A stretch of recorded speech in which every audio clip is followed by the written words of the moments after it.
I'm Amy Talbot. I used to be a YAC leader, also with the CBA for YAC Pontefract. I've been a commercial archaeologist since 2012, left commercial archaeology in 2019. And one of the big reasons why I left was because it sounds horrible to say this, but I have never had a safe menstruation at all on an archaeology site. And I kept thinking, just like, I'm 30, is this just me? Have I just never learned to do this properly? What's happening? And so I reached out to the Mentoring for Women Inclusive in Archaeology and Heritage. And I just popped in there and said, is anyone else struggling to menstruate safely on site? And honestly, I had hundreds of responses. I love to say that that's an exaggeration, but no, it's quite like the amount and volume of responses I got back from people saying, no, this is bad in the 80s, it's still bad now, this is bad in the 90s, it's still bad now. And the amount of people that said, they have to change their sort of biological contraception around menstruation, they have to change their fieldwork plans around it.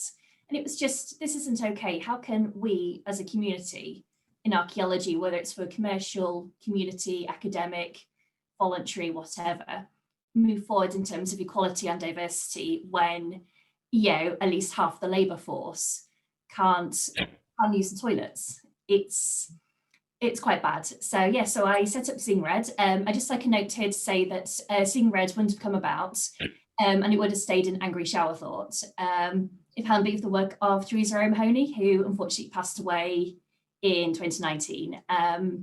She was one of the first few people that sort of mentioned this to you and said, you're big in community, you work a lot with sort of people, access, welfare, as enabled archaeology. What do you think? Is this a good idea? And she was the first person that said, yes, do it. I will support you. So yes, so this is very much for Karen Gavin and for Theresa O'Mahony, who, basically helped all this come out. So this is still quite weird for me. It's still very much, someone had asked me last year, just like, oh yeah, so menstruation. I would not have thought that I'd be, leading the menstruation campaign for archaeology. So yeah, here we go. That's me. Okay, so Seeing Red started thanks to the Mentoring for Women in Archaeology, thanks to Theresa O'Mahony and the Enabled Archaeology Foundation. It then garnered huge traction thanks to the Respect campaign, Badger Jobs and Resources, and Prospect Archaeology, because once I started here looking into the welfare around it, the legislation, which Susan's going to touch on later, I suddenly realised that actually there was an imperative need for employers to provide safe, accessible welfare and menstrual facilities. So I started just like looking around and sort of doing all my market research and everything.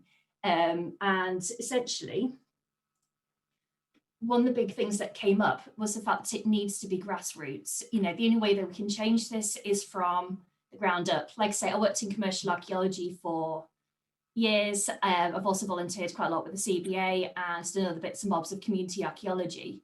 And it's just across the sector, welfare isn't great. So essentially, like when I first set it up, it was like, right, this has to be safe, this has to be clean, this has to be accessible. And I'm actually quite glad that Seeing Red has now also gone out to ecology, and it's being picked up as well by geography groups too. So yay. Just like to make a note that Seeing Red is fully gender inclusive, because not only cis women menstruate, not all cis women menstruate, and not only cis women menstruate.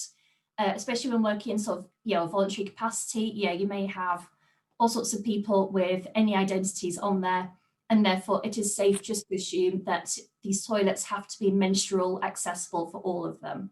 So I very much like to point out that on sites where you may have a binary female and a binary male toilet, to pop Seeing Red and sanitary bins in both toilets, just for that accessibility and equality factor, because menstruation is not just cis women. On the PowerPoint, I popped up a few sort of questions as we're going along. So these are, again, the common question and answers that I've sort of been dealing with since starting this up. So things like who buys the supplies. I mean, it's whoever's dealing with the welfare considerations, who's ordering the portaloo. all right, just give me a shout and I'll make you up a Seeing Red back. Here's one that I made earlier. So yes, I'll talk more about those in a minute. Like a shout out here to the Mentoring for Women group and with the little mascot. And one of the big questions I've actually had was that it was, I'm a man. I've generally had this as well. I'm a man. I don't want to be responsible for my colleagues' periods. It's like, well, you are the on-site response. If you are the on-site point of responsibility, then you are responsible for all welfare considerations of your staff, irrespective. You are the one responsible. So yes, this is an issue that isn't just for women about women. It includes everyone. So why is this needed? You'll have to excuse any bad language that's popped up on the PowerPoint. I proofed it before and just didn't twig it. So these are some of the responses that I've had from, like I say, the hundreds of responses I've had across social media. Having portaloos but no hand washing facilities is fairly standard. No bin.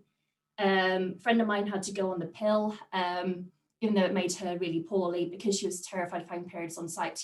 Women should not be having to change their contraceptive and fertility regulation just so they can have what's essentially a biological process. 20 plus people showing a welfare van on one site. There's nowhere safe then to sort of, be able to change your menstruation. During a buildings cording job, I had to change a tampon behind a tree. Had to change a tampon in a derelict building that was being demolished. No door, had to do it really quickly before the builders came back in, and then had to carry the used tampon around all day because there was no bin. It's horrible, but unfortunately that's standard. One of mine is about to crop up. I'll just do mine. True story. I had to change a tampon behind a farmyard wall in sleet, no accessible toilets on the watching brief. Then I had to carry it in my pocket with me for the rest of the day. It's, plenty of people who came on a period early and had to leave site due to lack of supplies. So, don't get me wrong, everyone who menstruates will have emergency supplies with them. But sometimes if the period is a bit heavier that day for doing more exertion energy, or if it's just quite frankly, your body says no, there are times when you can be as well prepared as you possibly can be, and it will never be prepared enough. There was a watch a brief where everyone was based out of cars, so the poor lass couldn't go to the toilet for 8 to 9 hours. Men were able to just wander off and go behind a tree, but it's unable to go to the loo for an entire day of work. And then this one I think is probably my favourite one. Problems with water in the women's toilets. Principal contractor wasn't bothered about getting things fixed quickly for the women. There was so much more of a focus on the men's toilets because women were seen as sort of, unfortunately, slightly sexist behind the scenes. And it then meant that to wash hands, they had to walk through the hallways. They had to open other doors. They had to wash their hands in the canteen sinks. And that's bad enough when you're not menstruating, but when you're sort of menstruating too, and having problems controlling the blood and everything else, being unable to literally wash your hands is, I don't have words for it, quite frankly. Things need to change. So far, Seeing Red has been super popular, considering that I sort of came up with this mad idea in 2019 as an angry shower thought, and it was able to successfully launch over the pandemic. And as of now, every registered FAME, the Federation of Archaeological Manors and Employers, have all received their free packs. They are all now in the wild, which is fantastic. So I just put up a few sort of site people there who've adopted it. So as you can see, it's quite broad. And Wessex Archaeology put up a fantastic statement here about the accessible hygiene supplies on site. Oxford Archaeology North has, maybe I don't have a picture of it, but they got these big like Tupperware boxes that they leave in all the toilets, so anyone at any time can access supplies.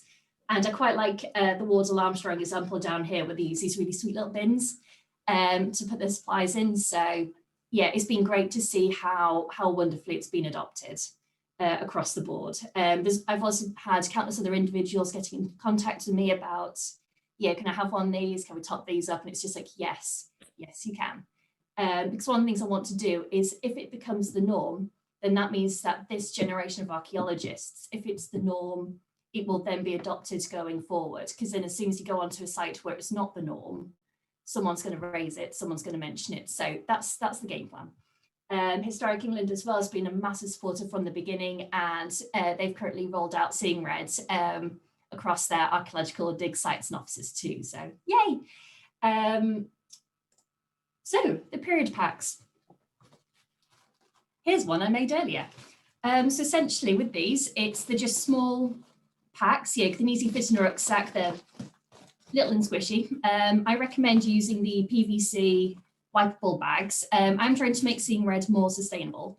But yeah, when something's in a portaloo, something's in a toilet, if you can clean it, even better. And because they're see-through, you can always, you don't need to look into it to top them up. So you can always see what there is. So there's mixed wrapped tampons, because again, for the hygiene purposes, having wrapped applicator tampons makes things a lot more hygienic than unwrapped. Same again with the pads. Wrapped individual pads keep things a lot more hygienic and makes things a lot better. There's plenty of sanitary bags in there. I've actually just switched, excuse me, to Fab Little Bag. So they are sustainable, biodegradable bags, but this is supposed to be accessible, so it's whatever supermarket, shops, you're going to be buying the supplies from. Tissues for extra, hand wipes, because again, if there's no water or running water facilities on site, there should be, but unfortunately, as we've seen on some of the examples, there isn't always. So hand wipes, cleaning wipes, and also a thing of hand sanitizer as well. So yes, this is a basic grab pack of, if you don't have supplies, if you don't know, you're having an emergency on site, you've already gone through all of your own supplies and you need more, or maybe you've just forgot to bring supplies that day, it's a grab pack. You use it like you'd use a first aid kit. You use it as and when you need it. So yes, these are the Seeing Red packs. So yes, and as you can see, I've popped up the pricing on them. They're cheap. I mean, I buy everything in bulk anyway. So, your average box of, 20 individual wrapped tampons is, what, £1.49? It's not going to break your welfare budgets, basically, to get the supplies in, dump them in boxes or dump them in packs and keep them topping up. There's no financial excuse why not to. And also because, they are small enough to just fit in rucksacks. They're great for individuals, great for community, great for groups. So period packs. So that's basically been the big thing about Seeing Red, is just making it cheap and accessible and showing how cheap and accessible it is to get them out there. So I'm just going to finish off with a couple of other sort of like common questions. Allergies. Allergies are a consideration. Cotton tampons, you do get cotton allergies, and you also then prone to toxic shock syndrome as well. It's one of those where if people know they're allergic, they just won't use them. It is a consideration, but at the same time, don't assume that no one will want to use them. This is more of one aimed at commercial, so it's, this is an individual one-person job for a building recording. Do you still need a period kit? Yes, always offer it to your staff. Because you don't know who may need it. As you, the employer, as the boss, it is up to you to provide welfare and welfare considerations for your staff. Even if it's just an individual, give them a pack.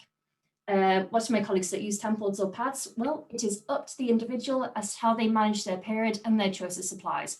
Personally, I use moon cups. I'm always very happy to then chat about moon cups and the reusable.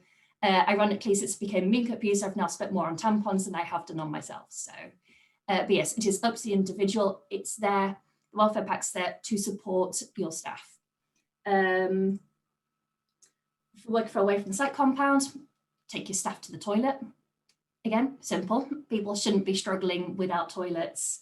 And my favourite one, does this mean my colleagues have to be more open with me about their periods? It comes back to the whole, if you're running a site, if you're the point of contact for the welfare, then yes, it is up to you to provide adequate, safe, accessible welfare facilities for everyone on your site.